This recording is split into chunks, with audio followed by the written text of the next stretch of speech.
అంతేకాదు నేను హిట్లర్ లాంటి వాడని చెప్తున్నాడు. హిట్లర్ అంటే ఎవడు? హిట్లర్ అంటే ప్రపంచంలో ఎర్ర జెండా మీద కత్తిగట్టి, పేదలపై కత్తిగట్టి, సామ్రాజ్యవాదుల తరఫున ప్రపంచానికి కవళించి చూసినటువంటి ఒక దుర్మార్గుడు నియంత.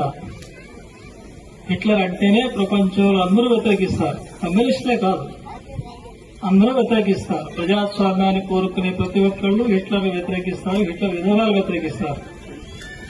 కానీ మన రాష్ట్ర ముఖ్యమంత్రి రేవంత్ రెడ్డి మాత్రం హిట్లర్ని పొగుడుతున్నాడు. నా కోపం వస్తే హిట్లర్ లాంటి అంటున్నాడు. ఎవరి మీద కోపం వస్తే? పేదోళ్ల మీద, గుడిసెల మీద కోపం వస్తే 1,00,000 కోట్ల విలువైన గుడిసెల్ని కూల్చేశానని చెప్తున్నాడు. ఈ పరిపాలన మనకు కావాల్సింది. అయితే ఆయన ఒక విషయం మర్చిపోయాడు. హిట్లర్తో తను పోల్చుకోవడం అంటే మరి హిట్లర్ అంతిమ గడియలు కూడా పోల్చుకోవాలి. అంత చలాయించిన హిట్లర్ ఎర్ర జెండా చేతిలో చిత్తుగా బట్టి గెలిచాడు, చరిత్రలో కలిసిపోయాడు. మరి ఈ హిట్లర్ ఎక్కడికి పోతాడో నాకు తెలియదు.